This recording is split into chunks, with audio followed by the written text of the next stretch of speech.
दोस्तों मैं प्रिंस आखिर क्या है सीएनजी और पेट्रोल का राज। चलिए समझते हैं आज की इस वीडियो में। सबसे पहले बात करेंगे अमेरिका की। संयुक्त राष्ट्र अमेरिका सबसे पहले शुरुआत अमेरिका ने की थी पेट्रोल को ज़मीन के नीचे से निकालने का प्रोसेस, जो उसने 1859 में सबसे पहले उसने पेट्रोल की निर्माण की थी। अब बात करते हैं सीएनजी की। सीएनजी जहाँ पर बहुत सस्ता है और 1992 में सीएनजी की खोज की थी। अब बात करते हैं आखिर पेट्रोल और सीएनजी में अंतर क्या है। जहां अब पेट्रोल आपको बहुत तगड़ा माइलेज कम देता है, बहुत ऑफ रोडिंग के लिए पेट्रोल बहुत पावरफुल है। पेट्रोल डीजल दोनों एक ही चीज़ है, सबसे पहले आप ये समझिए। दूसरी बात, पेट्रोल की गाड़ियों में बहुत ज़्यादा तगड़ी माइलेज होती है। अगर आप ऑफ रोडिंग करने के शौक़ रखते हैं तो पेट्रोल सबसे बेस्ट है, डीजल सबसे बेस्ट है। अब वही बात करते हैं सीएनजी। सीएनजी सबसे ज़्यादा माइलेज देता है। दूसरी बात, पेट्रोल के मुकाबले सस्ता भी होता है। जहां आप 100 रुपये लीटर पेट्रोल डलाते हैं, वहीं 80 रुपये लीटर सीएनजी मिलता है। माइलेज बहुत शानदार देता है। ज़्यादातर गाड़ियों में देखते हैं आप सीएनजी का उपयोग करते हैं। भारत में अब जितने भी गाड़ियाँ आ रही हैं ज़्यादातर सीएनजी से ही मिल रही हैं आपको। रीज़न क्या है पता है? सबसे ज़्यादा रीज़न ये है कि भारत में लोग प्रेफर कर रहे हैं सीएनजी। अब पेट्रोल वाली गाड़ियाँ महंगी पड़ती हैं आपको, महंगी के साथ साथ इनकी माइलेज बहुत कम होती है। वैसे ऑफ रोडिंग के लिए बहुत सही है। जैसे आप देखते हैं टाटा की गाड़ियाँ हो गई, टाटा की गाड़ी में खैर रियर व्हील ड्राइव ज़्यादातर गाड़ियाँ उनकी होती हैं, बहुत कम ही होती हैं जो 4x4 हों।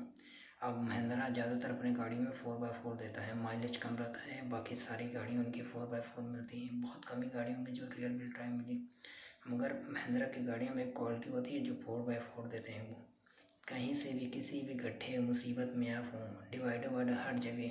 अब इसका कुछ आदमी गलत फ़ायदा भी उठाते हैं, जैसे थार, स्कॉर्पियो, बोलेरो, इन सब को लोग बैठ जाते हैं तो सामने छोटी गाड़ियों को समझते ही नहीं, सामने कोई भी और ठोकते निकल जाते हैं। उनकी सबसे बड़ी मिस्टेक है। अगर आपको लग रहा है कि आप बहुत ज़्यादा बड़ी गाड़ी चला रहे हैं या कहीं से भी आप फंसेंगे नहीं, निकल जाएंगे, तो आपकी बहुत बड़ी गलतफहमी है। अगर कोई सामने से ट्रक आ गया, पीछे से आ गया ना, तो आपका न थार पता चलेगा न स्कॉर्पियो, दोनों मिला कर ठुक जाएंगे। समझे ना, इस बात को समझिए। खैर छोड़िए, वो उनकी पर्सनल मैटर है। अब बात करते हैं आखिर सरकार पेट्रोल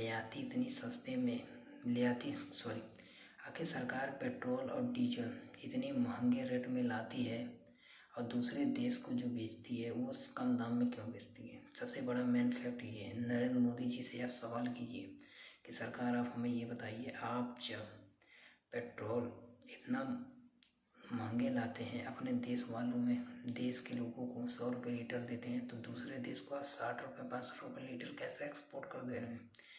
ये सबसे बड़ा फैक्ट है। आप इस बात अपने गवर्नमेंट से ज़रूर पूछिए, आपका पूछने का अथॉरिटी है, क्योंकि ये मेरे प्रतिनिधि हैं, इनसे सवाल करना हमारा हक है। तो ये मोदी जी के लिए एक क्वेश्चन था, पूछ लीजिएगा।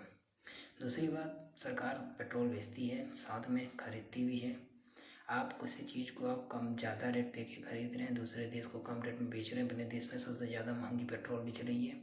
तो ये मुद्दा है। खैर ये सर गवर्नमेंट के बीच का मामला है, इसमें हम इंटरफेयर नहीं करेंगे। हमारी बात है सीएनजी और पेट्रोल के मुकाबले पेट्रोल ज़्यादा महंगी मिलती है, सीएनजी सस्ती क्यों मिलती है? सबसे बड़ी बात ये है, तो समझेंगे इस वीडियो में। सबसे पहले बात करते हैं पेट्रोल की।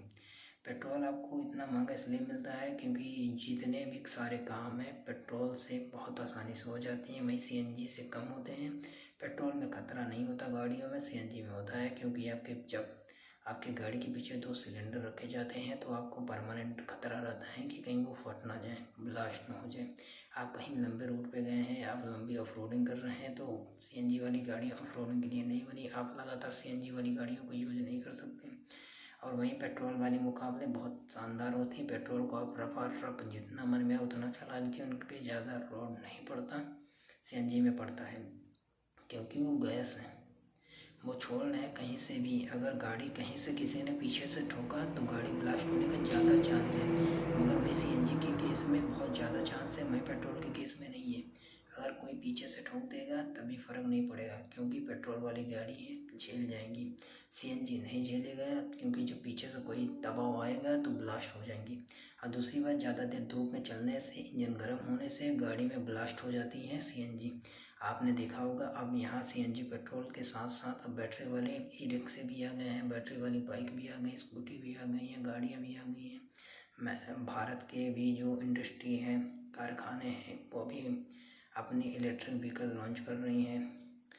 मगर इलेक्ट्रिक व्हीकल जहाँ फ़ायदे हैं, प्रदूषण कम करती हैं और साथ साथ सीएनजी भी प्रदूषण कम करती है, वहीं इनके साइड इफ़ेक्ट भी हैं। वैसे साइड इफ़ेक्ट हर चीज़ के होते हैं, कोई एक चीज़ नहीं है, ना ही जेन्युइन है ये हर एक चीज़ की। जहाँ जैसे आपको रोटी खाते हैं, ज़्यादा खाने के वो साइड इफ़ेक्ट है, कम खाएंगे फ़ायदेमंद है। ऐसे हर चीज़ के फ़ायदे भी हैं, नुकसान भी हैं, मगर आप लिमिट में यूज करेंगे तो बहुत अच्छे रहेंगे। अब खैर पॉल्यूशन नहीं करना चाहिए, हम सबको पता है, क्योंकि हम सांस लेते हैं, एटमॉस्फेयर, पेड़ लगाना चाहिए, हर एक चीज़ लगाना चाहिए। मगर कोई भी गाड़ी को परमानेंट चलाने से फ़ायदे भी हैं, नुकसान भी है, इसलिए गाड़ी को कम यूज करें, व्हीकलों को कम यूज करें, ज़्यादातर पैदल चलें, ये सबसे बढ़िया अच्छा चीज़ है। मगर अब बात करते हैं आखिर जो कम रेट की जो इलेक्ट्रिक व्हीकल हैं, भारत में बहुत ज़्यादा इलेक्ट्रिक व्हीकल महंगी मिल रही है। जैसे टेस्ला हो गई, अमेरिका की कंपनी है। अब कुछ लोगों का ये सवाल रहता है, अमेरिका कंपनी एलोन मस्क का टेस्ला जो है वो भारत में जब आ रहे थे क्यों नहीं आने दिया सरकार ने? उसका मेन रीज़न क्या है पता है? सबसे बड़ा रीज़न ये है, एलोन मस्क से जब मोदी जी ने ये बात किया, हमारी जो गवर्नमेंट है उनसे ये कहा, आप हमारे देश में कम दाम में अपनी टेस्ला बेच सकते हैं कार, मगर आपको मेरे देश में कारखाना लगाना चाहिए। मगर उन्होंने कारखाना लगाने से मना कर दिया। इस वजह से सरकार ने 50% उन पर टैरिफ लगा दिया, यानी जीएसटी। यानी उनकी गाड़ी 10 लाख की है तो यहाँ पे 20 लाख में बिकेगी। अगर सरकार उन पर टैक्स नहीं लगाती तो उनकी कम दाम में गाड़ियाँ मिलती। इससे हमारे जो छोटे मोटे जो गाड़ियाँ के शोरूम हैं, गाड़ियों की फैक्ट्री हैं, ये बंद भी हो सकती हैं इलेक्ट्रिक मामले में।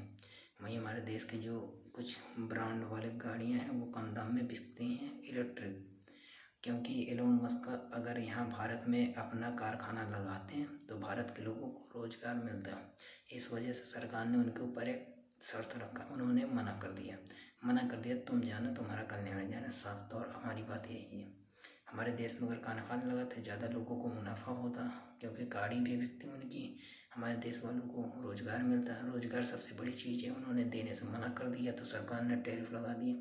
खैर वो उनके पर्सनल मैटर है, उनमें ज़्यादा अंदर नहीं जाएंगे। तो ये चीज़ें हैं सीएनजी और पेट्रोल की। अगर आप हमसे पूछो कि आपको कौन सी गाड़ी लेनी चाहिए तो मैं भाई यही कहूँगा, आपके पास तीनों में से तीनों गाड़ियाँ होनी चाहिए। पेट्रोल भी होनी चाहिए, सीएनजी भी होनी चाहिए, बैटरी भी टोटली भी होना चाहिए साथ में। मिलते हैं नेक्स्ट वीडियो में, धन्यवाद। अगर वीडियो अच्छी लगे तो लाइक करें, तब तक जुड़े रहें प्रिंस शुक्ला के साथ, धन्यवाद।